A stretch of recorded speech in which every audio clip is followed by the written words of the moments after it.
campeã olímpica de vôlei no Rio de Janeiro, Bruninho, que já tem 3 medalhas olímpicas, e Kathleen Quadros, que foi medalhista de bronze, foi a primeira mulher a ganhar uma medalha individual nos Jogos Olímpicos. E ela que agora, ela não é gaúcha, mas se tornou gaúcha, é atleta da Sojipa. Então o Rio Grande do Sul, desta forma, estará representado também já por uma atleta da Sojipa, do judô da Sojipa, do vitorioso judô da Sojipa, já na cerimônia de abertura como porta-bandeira do Brasil lá em Tóquio. Então já são as primeiras informações nesse Esporte e Companhia que a gente traz em relação à Olimpíada. Que legal, que bacana. Zé, antes de recuperarmos momentos históricos do Brasil em Olimpíadas, e eu elenquei aqui, eu escrevi alguns feitos aqui que eu recordo, inclusive, Joaquim Cruz, em 1984, emocionante a vitória dele no atletismo, enfim, tem o vôlei que você citou, tem o futebol, tem o judô, tem tanta coisa, mas me conta, você, Rodrigo Oliveira, André Silva, Alice Bastos Neves e Thiago Cirqueira viajam todos nesse fim de semana. Como é que está a organização, o planejamento para viajar? Como é que está sendo a preparação em relação ao relógio biológico também, né? E para chegar já na semana que vem, firmes e fortes para trabalharem bastante. Sabe que o relógio biológico de quem acompanha o Esporte e Companhia, e por vezes também acompanha também o Drago no Madrugada Gaúcha, é um relógio biológico que já está meio japonês, né? Sim, verdade. Então, no meu caso, Colin, vou dar a minha experiência. Eu já tive experiências em fusos invertidos de 12 ou 13 horas. A gente lembrar lá a Olimpíada de Sydney em 2000, eram 13 horas a diferença. Primeiro que eu tenho facilidade para dormir no voo, né? É um voo dividido em 3, no caso. A gente sai daqui de Porto Alegre amanhã não, hoje, né? Sábado, às 8h30 da noite, indo para São Paulo, e em São Paulo embarcando 2h30 para a cidade de Doha, no Catar. Por lá vai ser a nossa conexão. Vamos até Doha e de Doha para Tóquio. Só que o voo de São Paulo a Doha, ele dura 14 horas e 50 minutos, é quase 15 horas. Eu confesso que eu fui aos Emirados Árabes, a Abu Dhabi, e ali parece que eu acho que tinha sido o meu voo mais longo nessas andanças. E agora o voo é mais longo, para Doha tem mais 1 hora e pouco em relação aos Emirados Árabes. Então vai ser minha experiência de voo mais longo na minha vida.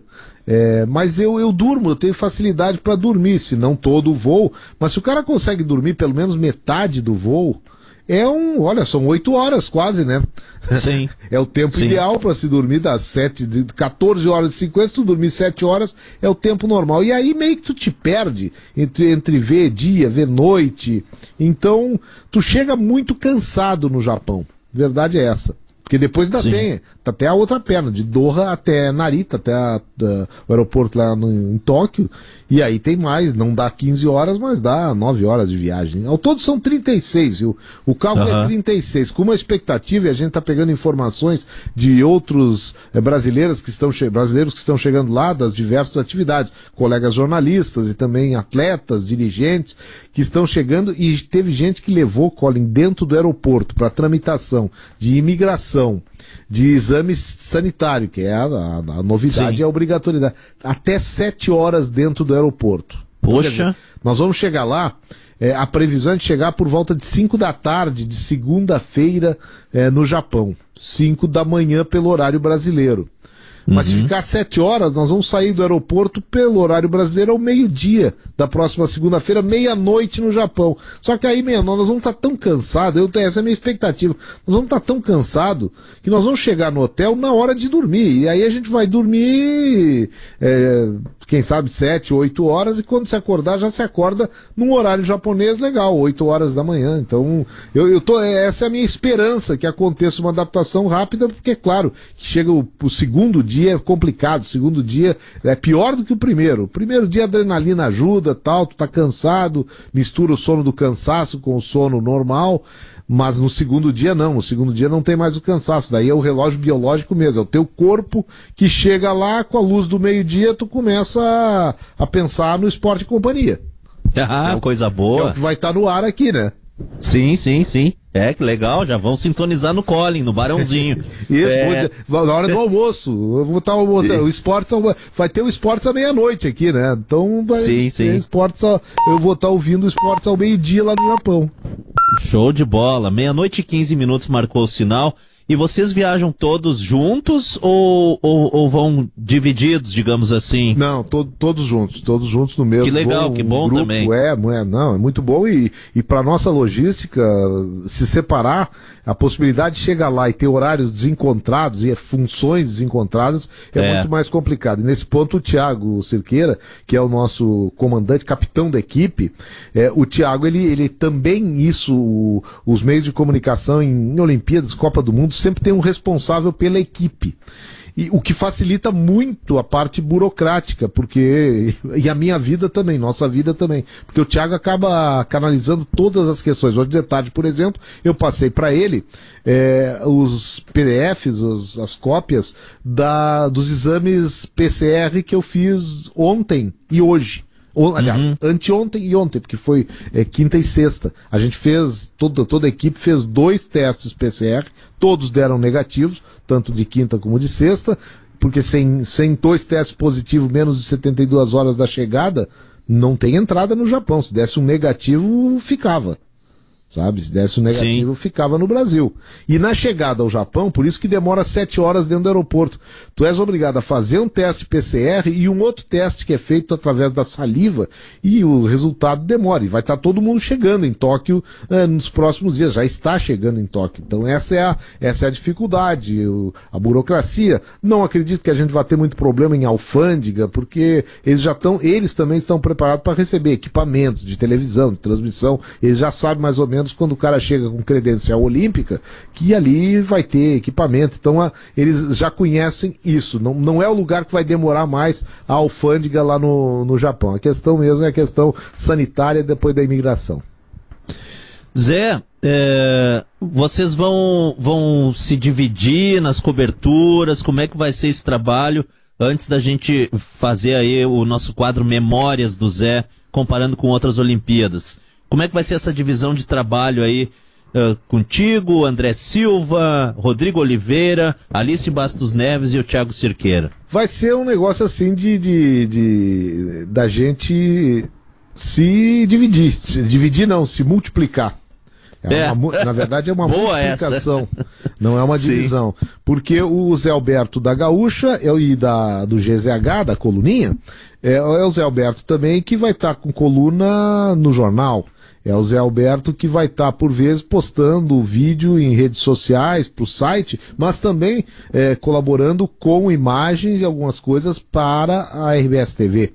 A Alice Bastos Neves é a Alice da TV, a grande âncora do Globo Esporte, mas é a Alice da coluna, é a Alice que vai participar todos os dias do Gaúcha Hoje, aqui na Gaúcha, e eu confesso aqui, eu já falei isso pra Alice, falo nas coberturas que a gente teve, a Alice, ela nunca teve assim, um trabalho de rádio específico, sabe? A formação dela é na TV, mas a Alice é muito boa de rádio, cara. É verdade. Na Copa do Mundo, a gente acompanhava lá, e eu era ouvinte, participante dos programas, ouvinte. E falei pra ela, ela fazia o programa com o Lucianinho, a Alice é muito rádio, cara, ela tem pique, presença de espírito, sabe, então vai ser legal. Facilidade de comunicação, né? Facilidade. Isso aí não é da técnica do veículo, é muito espontâneo, muito dom, isso mesmo. Dom da pessoa, então, sabe, é muito legal ouvir a Alice no rádio. Eu recomendo para quem ainda não teve essa experiência, eu recomendo ouvir a Alice nos comentários, nas participações dela, porque ela desempenha muito bem, sempre um acréscimo que a gente tem na nossa programação. Então tá. Zé, qual é a tua Olimpíada? 10ª? Sétima? Não, sétima. Sétima. É a 10ª da Gaúcha. 10ª da Gaúcha e 7ª do Zé. Me conta qual o momento mais emocionante dessas 7, se é que tem como tu definir isso, meu amigo? O momento é complicado, Colin. O momento é complicado. Eu tenho um momento... Faz um top 3, de repente. Não, eu vou te dizer assim, algumas coisas que eu não tenho como esquecer, assim. E uma delas é a medalha de ouro da Malra Image em Pequim, no Ninho do Pássaro. E vou te explicar por quê. Primeiro que eu sou repórter, né? Mas naquela ocasião, primeiro, pude entrar no estádio com uma posição de comentarista, de posição de poder transmitir. Porque a Rádio Itatiaia nos cedeu a posição dela, cedeu para a Gaúcha, com uma condição. O pessoal da Itatiaia, que são nossos irmãos de rádio, assim, é uma rádio que a gente admira muito e que a gente troca muita experiência com eles, são mestres para muitas coisas para a gente também ajuda para eles, então a Itatiaia é uma parceria antiga. E a Itatiaia tinha um outro jogo lá, e eles estavam com a equipe comprometida com a outra atividade, e não tinha ninguém para ir pro estádio para ver a prova do salto em distância. E eles pediram: Zé, olha, vamos fazer uma troca aí. A gente te dá, nós temos uma posição, vai lá e transmite tranquilo, pode usar a posição. Só que nós precisamos que tu faça também um relato para nós. Eu disse: olha, não tem problema nenhum, eu faço para vocês. Vou dar um jeito de fazer. E eu fiz, e aí, bom, cheguei no estádio, montei o posto pra Gaúcha, vinha falando pra Gaúcha, e pra Itatiaia nem precisava montar posto, eles tinham a posição, já tinha som canalizado direto, falei com a central técnica da Itatiaia. E combinei com a central, com os nossos apresentadores aqui na Gaúcha, e com a turma da Itatiaia, é o seguinte: quando eu disser atenção para o salto, vocês não me chamem mais, porque eu vou estar no ar nas duas. E foi o que aconteceu. Com o telefone celular, eu estava no ar na Gaúcha, e com a linha, com o microfone normal, eu estava no ar na Itatiaia, porque a posição era da Itatiaia, então o som da Itatiaia era direto, com equipamento. E assim se deu. E eu acabei virando, naquele momento, não o repórter, eu fui narrador. Claro que legal. Sem a técnica de narração, mas com muita emoção. E até por admirar demais a Malra, sabe? É um dos atletas brasileiros de todos os tempos, assim, uma das figuras que eu mais valorizo. Ela enfrentou de tudo, assim, coisas maravilhosas, coisas terríveis, teve lesão, teve doping. Eu tinha visto a Malra 8 anos antes, em Sydney, ela correr para o seu salto e não saltar. Ela passou correndo, correndo não. Quando ela foi armar para o salto, Colin, ela sentiu uma distensão. Então ela não saltou, é que nem o jogador para, ele diminui o passo. E a Malra, na hora de saltar, ela continuou correndo e atravessou a caixa de areia e caiu, tombou. E ali ela ficou fora da final, ela era uma das favoritas. Depois, logo em seguida, teve problema de doping. Foi constatado uma substância proibida e ela ficou fora da outra Olimpíada. E isso aí marcou muito, porque a gente sabia do potencial dela, ela ganhou a simpatia do Brasil lá em 1999, nos Jogos de Winnipeg, que ela tinha um ursinho, que ela pegava o ursinho, ia para as medalhas, foi medalha de ouro no salto em distância. Então, a Malra ganhou o Brasil ali, um ano depois teve problema, e depois, 4 anos depois, teve outro problema. E depois, 8 anos depois, ela consegue a medalha de ouro, cara. Foi uma coisa, assim, fantástica. Então, esse momento, por tudo isso, Colin, eu acho que é um momento que eu posso selecionar nessas 6 Olimpíadas que eu já fiz. Certo, muito legal. Pô, e transmitir para 2 rádios gigantes do país. Exatamente. Bota pavão nisso, hein? Não é 2 rádios, é 2 baita rádios, né? Que legal. Impressionante. Muito show. Zé, tu já chorou, já te emocionou? Claro, o repórter tem que, dentro do possível, manter a frieza e tal, mas chega uma hora que arrepia, meu amigo, não adianta. Não, e aí, mas chegou ao ponto de tu chorar, te emocionar, de repente ficar aos prantos? Não, choro em Olimpíada eu não tive, mas arrepio eu tô tendo agora. Quando eu lembrei a prova da Malra, eu tenho as gravações, volta e meia eu disponibilizo aí pro pessoal fazer as chamadas, mas arrepiado eu tô agora, isso aí acontece. Sim, porque tu recupera a imagem, né? Claro, tu recupera a imagem que tu tem lá daquele dia. Né? Outro dia enxerga. No início da pandemia, A gente começou a fazer o Saudade do Esporte e depois o cardápio de domingo, porque não tinha jogo. E um dos cardápios nós entrevistamos a Maureen e eu lembrei ela e aí ela se emocionou. Eu botei, Pô, que legal. nós botamos a gravação e aí ela se emocionou, porque é uma pessoa extremamente sensível. Então, esses momentos de pódio, mas Colin, eu aprendi uma outra coisa. Isso talvez seja a lição mais importante dos Jogos Olímpicos que eu passo para os nossos ouvintes, porque eles vão talvez sentir a mesma sensação. A gente tem uma cultura do futebol que é aquela que quem perde é um desastrado e quem ganha é que tem a honra. A Olimpíada, ela cria aquela ideia de que a participação é legal, que a participação ela já é um prêmio. E é verdade, Colin, sabe? Não é conversa mole, não é verdade. Por exemplo, há pouco tu falasse da cena do Joaquim Cruz. Eu confesso que pra mim, das cenas que eu não vi ao vivo em Olimpíada, talvez seja a cena que mais me marca aquela vitória do Joaquim Cruz em 84 lá em Los Angeles. Uhum. Eu era e agora eu continuei sendo cada vez mais fã de Joaquim Cruz. Sabe, o Joaquim Cruz é um atleta fantástico, uma pessoa fantástica, tá morando, se radicou nos Estados Unidos, já morava naquela época e continua morando lá. E Colin, eu tive a aventura, tive a honra, a felicidade de fazer provas com o Joaquim Cruz no Pan-Americano de 95, em Mar del Plata, foi quando eu conheci pessoalmente o Joaquim Cruz, e é aquela coisa, vem cá, eu tava entrevistando o Joaquim Cruz, viu, não era qualquer um que eu tava entrevistando, aquele cara que anos antes tinha feito aquilo tudo, e em Seul tinha sido medalha de prata.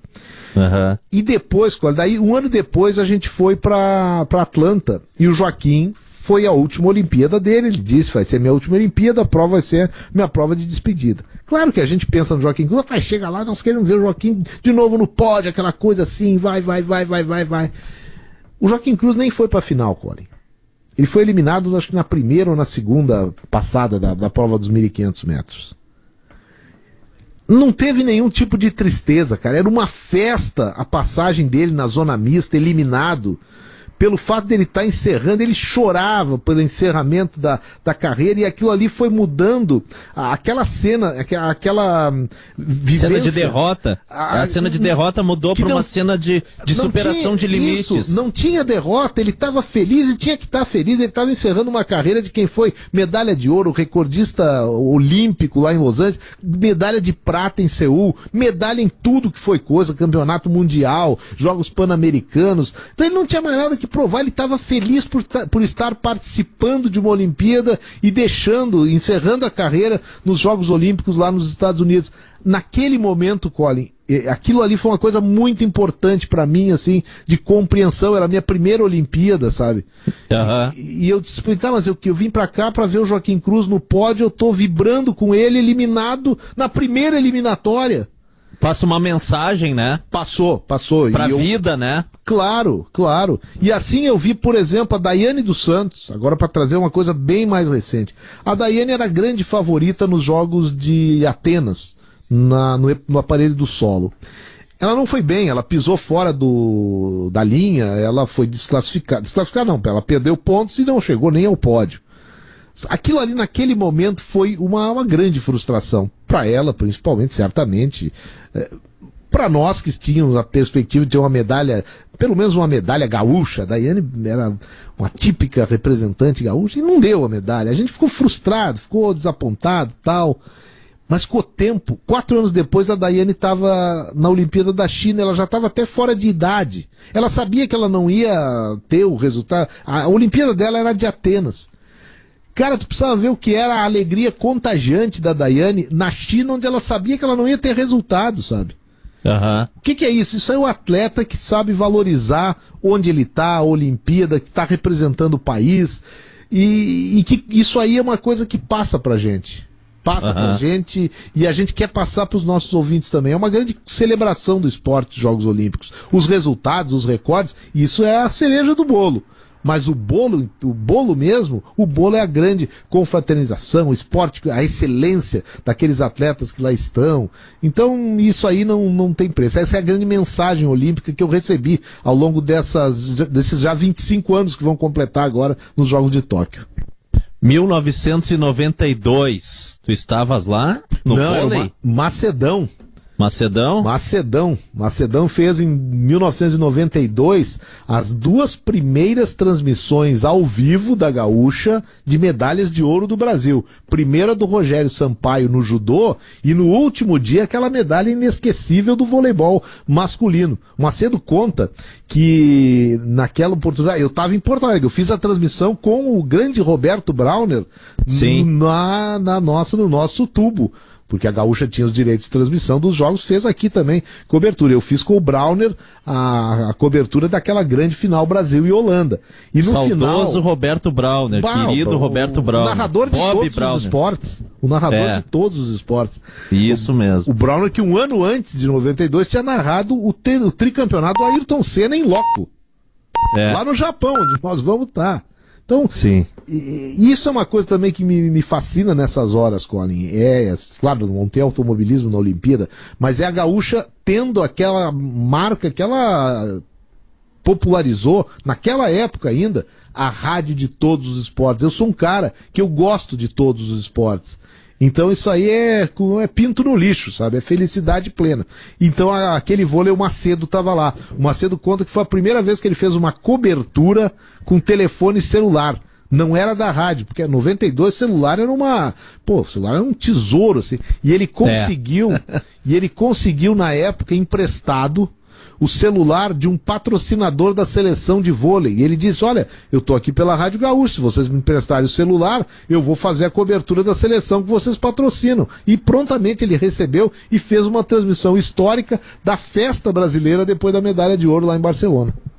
Zé, é importante dizer isso agora que eu vou falar aqui, porque a gente está em 2021.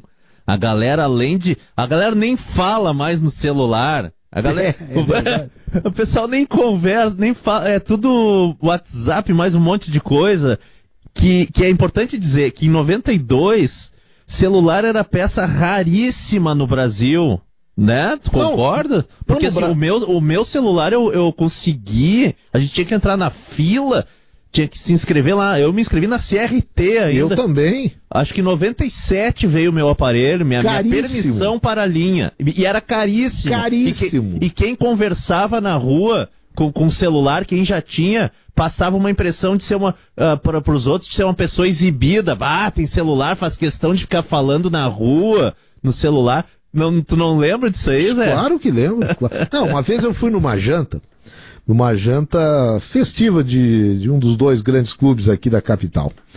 E na janta, uma das diversões, isso aí já é 90 e pouco, já é depois de 94.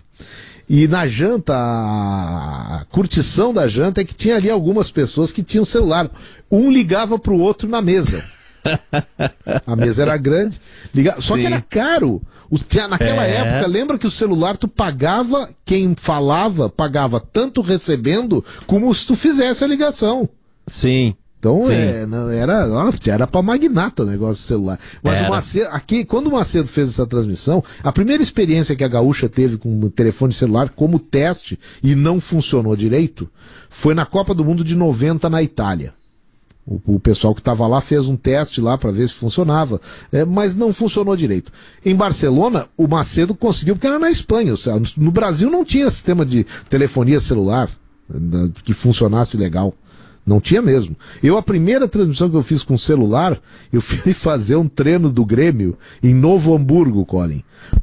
O Grêmio em 94, ele reformou a grama do Olímpico e o início da temporada, inclusive com o jogo da Copa do Brasil, foi em Novo Hamburgo. Então eles me emprestaram, assim, o único celular que a rádio tinha, me emprestaram para fazer o setor do Grêmio direto do antigo estádio Santa Rosa. E lá fui eu, de celular. Voltei pensando que eu era o melhor repórter do mundo, o melhor, mais bem equipado repórter do mundo, que eu tinha usado um celular. Sim, que legal. Bom, então assim, a tua primeira Olimpíada ou os primeiros registros assim de vitórias importantes do Brasil? Bom, lá na primeira Olimpíada, ali tem algumas medalhas. A gente teve uma dificuldade, a gente não, todo mundo, né? Porque as provas de vela, o Brasil tirou 2 medalhas de ouro na vela, com o Robert Scheid, que tá ainda. Robert Scheid tá na 7ª Olimpíada também agora no Japão. Só que esse aí tem um monte de medalha, tem 3 medalhas de ouro. O Scheid, ele e o Torben Grael e o Marcelo Ferreira, que foi a dupla que depois voltou a ganhar a medalha de ouro, era 400 quilômetros. Atlanta não era uma cidade que tinha algum lugar para fazer prova de vela. Então as provas eram acho que era na Flórida, não eram na Geórgia. Então era longe. Não tinha como a gente acompanhar. Então a gente fazia pela TV. Eu me lembro de ter entrevistado no estúdio da Gaúcha, depois dele ter ficado com a medalha de bronze, o grande Aurélio Miguel, que foi medalha de ouro em Seul, e depois ele não disputou Barcelona, e não ganhou medalha, e depois ele disputa e ganha o bronze, aliás, em Atlanta. E ele ganhou o bronze e era próximo, o lugar onde disputava-se o judô, era próximo do centro de imprensa. Então ele foi dar entrevista para as emissoras brasileiras, ele esteve no estúdio da Gaúcha. Pô, Aurélio Miguel era um baita ídolo, era como o Joaquim Cruz, medalha de ouro pro Brasil, no nosso estúdio, assim, acho que era o terceiro, primeira semana com certeza de competições, estava Aurélio Miguel entre nós ali no estúdio da Gaúcha. Então não foi uma prova, foi um momento inesquecível daquela primeira Olimpíada que a gente participou. Na segunda eu vou seguir uma por uma, porque senão daqui a pouco a gente acaba o tempo. Depois eu quero chegar lá em Vanderlei Cordeiro de Lima. Então vamos para a segunda, que é 2000 em Sydney. E Sydney foi uma baita Olimpíada. Falei isso essa semana com o Marcos Vinícius Freire no cardápio de domingo. Que era o chefe da missão brasileira, o gaúcho Marcos Vinícius Freire. Cara, foi uma Olimpíada quase perfeita, foi fantástico. Sydney é uma cidade espetacular, a Olimpíada tinha um astral como poucas vezes se viu, competidores de alto nível, só que o Brasil não ganhou nenhuma medalha de ouro, Cone. Nós ganhamos 10 medalhas, 5 de prata, 5 de bronze. E onde é que está aquela nossa emoção? O Boas, por exemplo, que era o nosso Sérgio Boas, que era o nosso... Ele narrou a primeira medalha de ouro feminina do Brasil, que foi no vôlei de praia em Atlanta. Então a gente tinha aquela ideia de como é que é ganhar uma medalha de ouro. Pô, nós fomos para Sydney e ficamos sapateiro.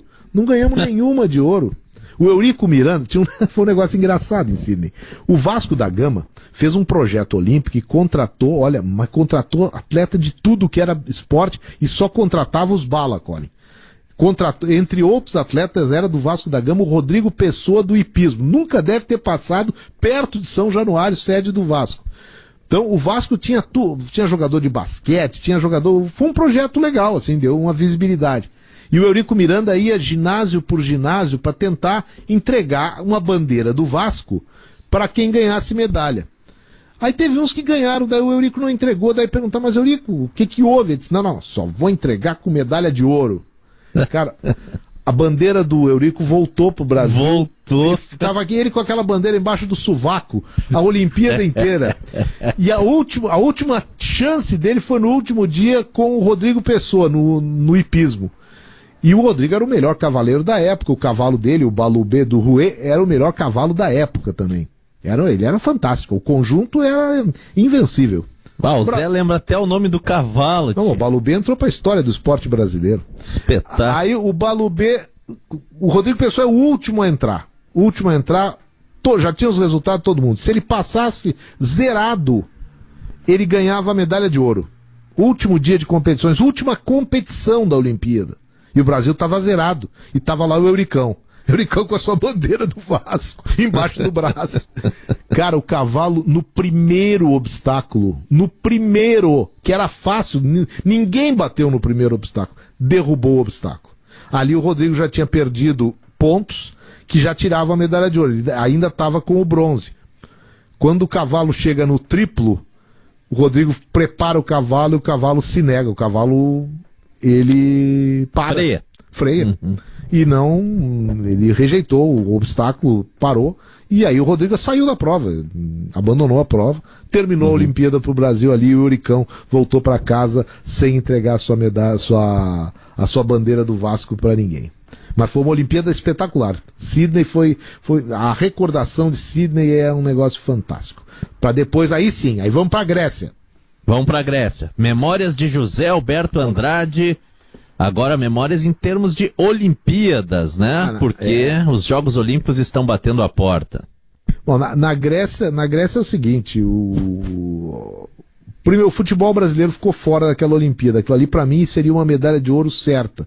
Aí o Brasil conseguiu tropeçar no pré-olímpico no Chile e acabou fora da Olimpíada. Era uma seleção que ia ser muito forte. Ia ter Kaká, ia ter Roberto Carlos, mais os que estavam aqui jogando muito, que era Robinho, Diego, Daniel Carvalho, Nilmar, Fábio Rockenbach, Dudu Cearense. Era uma máquina de jogar aquele time para a idade dos sub-23. Só que o Brasil dançou pro Paraguai, e aí Paraguai e Argentina foram, e eu vi a final lá em Atenas, no Estádio Olímpico, entre Argentina e Paraguai, medalha de ouro. Na Argentina, Tevez, D'Alessandro, Mascherano, e no Paraguai, Gamarra e Enciso, que estavam acima dos 23 anos, eram dois dos jogadores conhecidos nossos aqui, ganhou a Argentina por 1-0, Argentina, medalha de ouro. Então essa é uma recordação que eu tenho da Olimpíada. Mas eu tenho as vitórias brasileiras. Eu vi o último dia, tinha tido vitória já, a Vela voltou a vencer com o Torben, com o Scheid, Torben, Marcelo e mais o Robert Scheid. Então ali o Brasil, e ali deu para ver eles chegando, deu para entrevistar, porque era em Atenas mesmo a prova, então foi muito legal ver a cerimônia de premiação.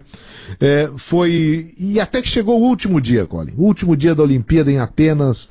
O trabalho estava bem feito, estava tudo bacana, e tinha a final do vôlei. Tinha a final do vôlei, o taekwondo e a maratona.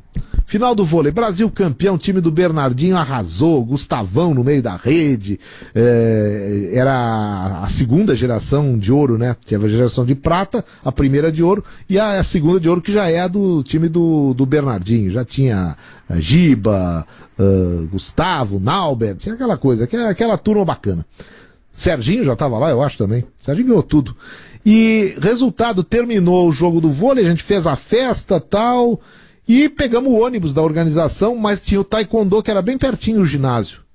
Dependendo, a gente ia pegar o ônibus e ter que descer no taekwondo, porque o brasileiro, que eu acho que era o Diogo Silva, era a Natália Falavina. Eu nunca me lembro qual era o nosso competidor que estava disputando, estava passando adiante.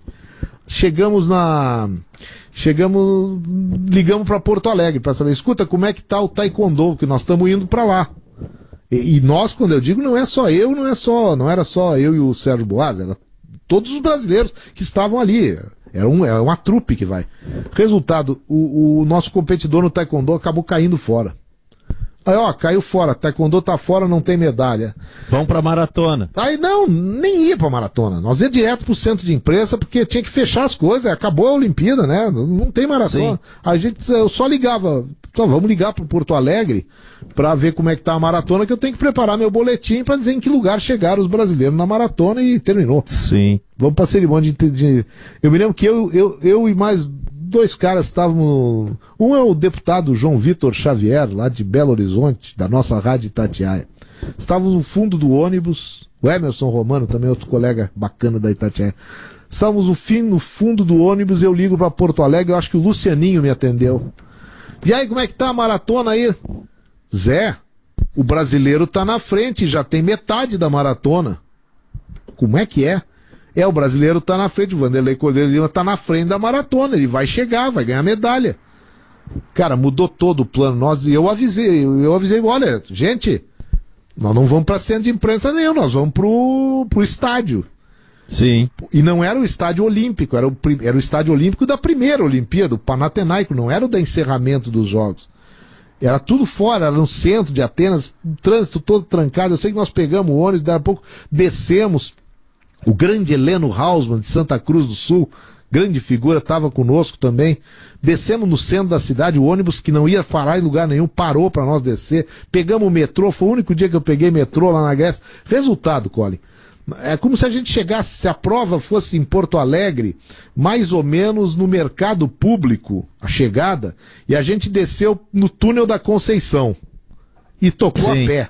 Tocou a pé e tinha barreira e tinha policial, a gente mostrava credencial. Resultado, nós fizemos uma maratona paralela. Mas no meio da maratona eu liguei para Porto Alegre. Escuta, quanto é que falta para terminar? Dizia, tu nem sabe. Um louco invadiu a pista e derrubou o Vanderlei e tirou da prova. Bom, então não... Aí eu disse, então eu não preciso ir pro estádio. Precisa sim, ele ainda é segundo. Bom, resultado. Bom, aí tu te tornou o primeiro na tua maratona, teve que correr mais ainda. Correr mais ainda. Resultado, conseguimos chegar, deu para chegar, mas em cima da hora. Quando eu cheguei, tava chegando, quando eu entrei no estádio, tava chegando, eu acho que o segundo colocado da maratona. E eu, pô, mas onde é que eu vou? É como se tu chegasse assim no andar superior, no topo da arquibancada, e tu tem que descer lá pra baixo pra pegar o cara na beira da pista. Sim. Eu olhei lá de cima, vi o Tino Marcos. Digo, o Tino Marcos tá lá, eu vou descer e vou ficar do lado do Tino. Duvido que o Vanderlei não vai parar pra falar pro Tino Marcos. Boa decisão. Pô, foi o que eu fiz. Aliás, era uma tática que eu sempre usava. Quando o Tino, ou o Mauro, o pessoal da Globo tava, eu encostava. Vale pra Copa do Mundo e vale pra Olimpíada. Sim. Eu encostava. Cheguei lá embaixo, escuta, e daí... Aí o Tino, não, o Vanderlei deve estar chegando aí. Eu fui informado que ele tá chegando aí. Bom, daí me armei, liguei pra Porto Alegre. Só... Tô aqui, vamos pro ar. E o Vanderlei, em seguida, mas olha, é muito pouco tempo, cara. Chega o Vanderlei fazendo aviãozinho no estádio, aquela cena que todo mundo lembra, assim, e aí foi legal. Terminou a Olimpíada em altíssimo astral, pelo resultado, por tudo que aconteceu, por ter conseguido chegar naquela balbúrdia lá no último dia. Que história bacana, hein? Jornalística, assim, do trabalho pra chegar na frente do próprio Vanderlei ali. A tua empreitada não foi fácil ali, até no estádio ali, pra poder chegar no local certinho e visualizar a presença do Tino Marcos. Bom, vamos avançar. Bom, quer ir pra 2008? Eu queria saber bastante do futebol de 2016 também, que é o único ouro no futebol, né? Sim. Não, então vamos passar por 2008, que teve futebol também. Mais uma vez eu vi a Argentina, eu estava no estádio para ver a Argentina sem medalha de ouro, porque eles tinham eliminado o Brasil na semifinal. O Messi acabou com o Brasil, naquele Brasil do Dunga, do Rafael Sobis, do Ronaldinho estava naquela seleção. O Dunga acabou, o Ricardo Teixeira deu uma canetaça lá, deu um carteiraço, aliás, no Dunga, e botou o Ronaldinho naquela seleção. O Rafinha do Grêmio era daquela seleção. Olha aí, ó. O André Silva que acompanhou bem aquela seleção. Ela foi meio confusa. Para variar, teve atrito, imprensa, comissão técnica, mas era uma boa seleção. Só perdeu porque pegou a Argentina, começa em estado de graça, e ali foi 3-0 e acabou para nós o sonho do ouro. Mas o Brasil teve muito brilho, ganhou a medalha de bronze com facilidade e foi receber, no dia da final, foi receber lá a medalha de bronze no Estádio Olímpico de Pequim. Então, antes da gente pular para 2016, é que aí tem vôlei feminino começando a brilhar muito, né? Essa aí é inesquecível. Eu fazia os jogos de vôlei. E fiz as finais, tanto a final masculina como a feminina. As duas com os Estados Unidos, o masculino perdeu, mas o feminino ganhou. E eu tenho uma relação, não vou dizer de amizade, mas de muita proximidade, de simpatia mútua com o Zé Roberto Guimarães, técnico da seleção, que foi o técnico medalha de ouro lá em Barcelona. Eu conheci o Zé nos Jogos Pan-Americanos de Mar del Plata, que ele estava apenas observando. Ele era técnico do masculino, mas foi observar porque o Brasil foi com uma seleção reserva. E aí a gente xará, Zé Alberto, Zé Roberto, a gente se... E eu me lembro que, terminado o jogo lá contra a seleção americana, Brasil medalha de ouro, não era tão esperado assim, sabe? O medalha de ouro das meninas, mas foi fantástico. Foi um jogo, foi uma campanha exemplar. E termina o jogo e o Zé Roberto, ele tem entrevista coletiva, mas eles passam também em zona mista. O ginásio já estava vazio. E nós, de rádio, a gente fica depois da televisão. E aí o Zé Roberto passou pela TV, claro que teve cruzamento com a família, teve um monte de coisa, e ele ficou bem atrasado em relação ao horário oficial da coletiva. Aí ele chegou para falar com as rádios. Aí eu comecei a perguntar para ele, Zé, como é que foi a vitória? Aquelas perguntas que a gente faz, era um momento único. E aí vem um chinesão lá, que era o assessor um cara grande, que era o assessor, que queria levar ele à força para a entrevista coletiva, porque os jornalistas estavam esperando ele na coletiva. E ele gritou com o chinês, eu não vou. E estava tudo no ar. Eu não vou, não. Eu agora vou atender o meu amigo gaúcho aqui. O chinês deve estar até agora querendo saber quem é amigo gaúcho, quem que é gaúcho, e concedeu uma entrevista longa, uma entrevista muito esclarecedora, bem espontânea, como é bem o tipo do Zé Roberto. Então foi um momento assim profissional muito legal que aconteceu ali na Olimpíada da China, que eu já repeti, foi aquela que eu tive a oportunidade de transmitir a Malha Imagem. E aí o Brasil ganhou dois ouros em sequência, né? O ouro de Londres no vôlei feminino, cara, eu 8 tinha... e 12. Isso, 8 e 12. O vôlei feminino a gente vai, favorito, time do Zé Roberto, das gurias lá. Aí tinha a Fernanda Garay, que era gaúcha, no primeiro conquista era a Carol Albuquerque, depois agora a Garay em 2012 já estava na seleção, Virna, Sheila, a Virna não, a Sheila, aliás. Timaço. E nós fazendo o jogo, só que os primeiros jogos do Brasil, Colin, foi um horror, as gurias não se acertavam, o Zé não se acertava, e as entrevistas eram entrevistas assim, meio time em crise, sabe? Eu me lembro que eu escrevia na Zero Hora, no Diário Gaúcho, eu tinha a minha coluna, que vai voltar agora. E tem um quadro que é o seguinte, a medalha de ouro e a medalha de lata, que é quem é positivo e negativo naquele dia. E eu dei a medalha de lata para a seleção brasileira de vôlei feminino, que eu botei que estava longe de ser a grande campeã de 4 anos antes, estava à beira da eliminação. Muito bem. Resultado, as gurias no último jogo ganharam apertadíssimo, ganharam primeiro da seleção da Turquia, mas apertado, assim, se classificaram em último lugar dos que se classificavam, acho que foi 4º lugar na chave, e aí enfrentava primeiro da outra chave, que era somente a Rússia, que tinha nos eliminado em Atenas num jogo horroroso do Brasil, que o Brasil teve 7 match points e perdeu o jogo. Foi uma coisa muito, muito triste lá em Atenas. E as gurias começaram, cara, ganharam, se classificaram, e quando jogaram com a Rússia, ganharam da Rússia. Aí foi o inverso. E aí teve um negócio muito legal, quando a seleção reagiu, o ginásio lá em Londres tinha mais torcedor brasileiro do que de outras, não estava lotadão, mas tinha mais, e houve aquele grito, aquele canto, o campeão voltou. Uhum. Cara, quando o ginásio cantou aquilo, houve uma mudança assim de tudo, sabe? A seleção entendeu aquilo, depois nas entrevistas elas referiram que quando gritaram o campeão voltou, depois contra a Coreia, mais adiante, também teve isso.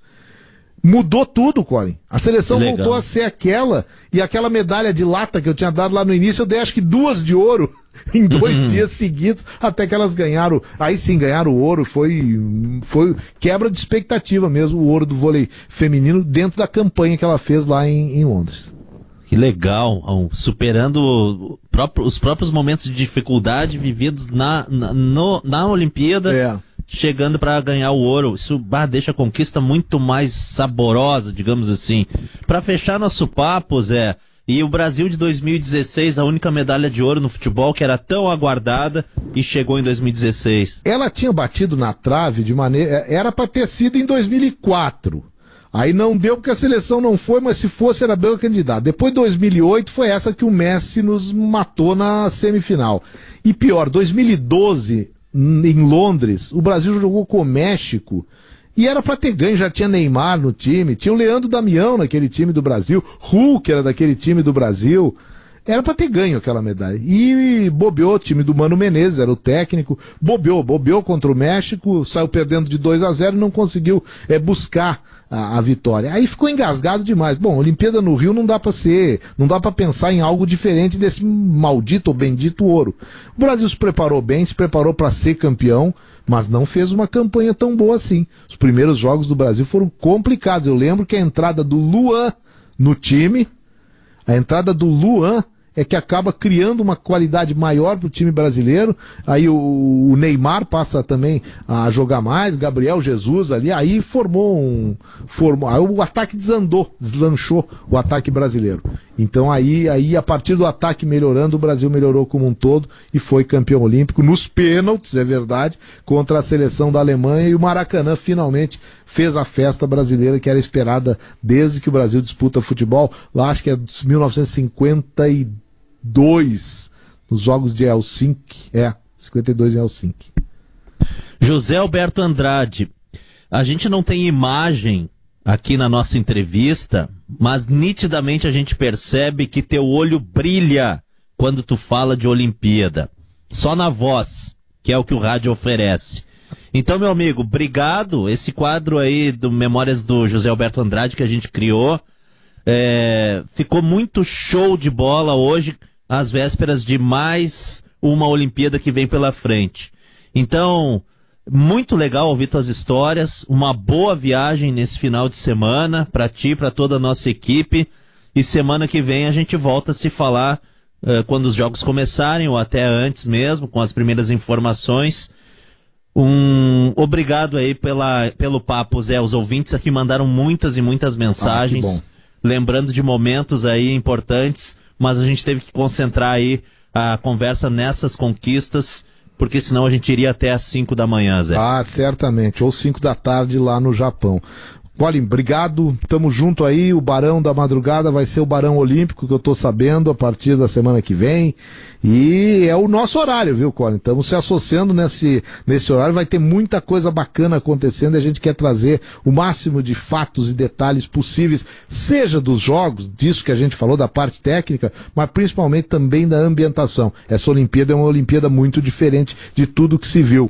Não é só de medalha, não é só de disputas, é uma Olimpíada de condições sanitárias que precisam ser vistas, ser conferidas, para ver se vai funcionar tudo mesmo, torcendo para que a Olimpíada seja um pontapé inicial para uma retomada de normalidade nesse mundo. A Olimpíada acontece, quem sabe ano que vem a gente já tem um aumento, a Copa do Mundo do ano que vem já vem a ser algo bem mais próximo daquilo que é a realidade, mas a Olimpíada é importante por isso. Ela é, quem sabe, a porta de entrada ou a porta de retorno para aquilo que a gente viveu com tanta emoção até bem pouco tempo.